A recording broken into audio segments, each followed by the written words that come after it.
दैहिक दैविक भौतिक तापा, राम राज नहीं काहु व्यापा। सब नर करई परस पर प्रीति, चलहि स्वधर्म निरत श्रुति नीति। राम राज में दैहिक दैविक और भौतिक ताप किसी को नहीं व्यापते। सब मनुष्य परस्पर प्रेम करते हैं और वेदों में बताई हुई नीति में तत्पर रहकर अपने अपने धर्म का पालन करते हैं। चारियु चरण धर्म जग माही, पूरी रहा सपन्यों अगनाही। राम भगति रति नर अरु नारी, सकल परम गति के अधिकारी। धर्म अपने चारों चरणों सत्य शौच दया और दान में जगत में भरपूर हो रहा है। स्वप्न में भी कहीं पाप नहीं है। पुरुष और स्त्री सभी राम भक्त के परायण हैं और सभी परम गति के अधिकारी हैं। अल्प मृत्यु नहीं कौनहु पीरा, सब सुंदर सब विरज शरीरा। नाही दरिद्र कोई दुखी ना दीना, नाही कोई अबुद्धि ना लक्षण हीना। छोटी अवस्था में मृत्यु नहीं होती है, ना किसी को कोई पीड़ा होती है। सभी के शरीर सुंदर और निरोग है। ना कोई दरिद्र है, ना दुखी है, ना दीन है, ना कोई मूर्ख है और ना ही शुभ लक्षणों में ही हीन ही है। सब निर्दब धर्मरत पुनी, नरि अरु नारी चतुर सब गुनी।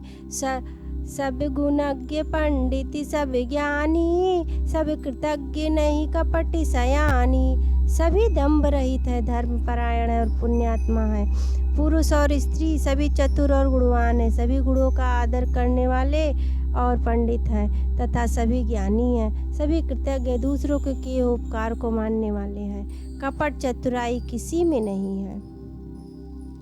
राम राज नभ गेस सुनु, सचराचर जग माई।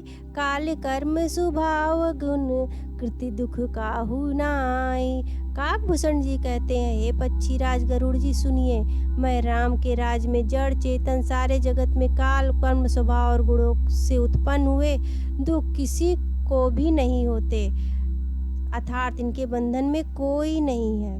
भूमि सप्त सागर में खला, एक भ्रूप रघुपति कौशला। भुवनि अनेक रोम प्रति जासु, या प्रभुता कछु बहुत न तासु। अयोध्या में श्री रघुनाथ जी के 7 समुद्रों की मेखला और पृथ्वी का एकमात्र राजा है, जिनके एक एक रोम में अनेक ब्रह्मांड है। उनके लिए 7 दीपों की यह प्रभुता कुछ अधिक नहीं है।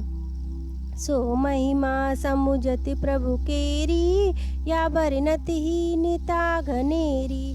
सो महिमा खगेश जिन जानी, फिर यही चरित तिनहु रति मानी। बल्कि प्रभु की इस महिमा को समझ लेने पर तो या कहने में कि वे 7 समुद्रों से घिरी हुई सब दीपमय पृथ्वी का एकमात्र सम्राट है, उनकी बड़ी हीनता है। परंतु हे गरुड़ जी, जिन्होंने वह महिमा जान भी ली है, वह फिर से इस लीला में बड़ा प्रेम मानते हैं।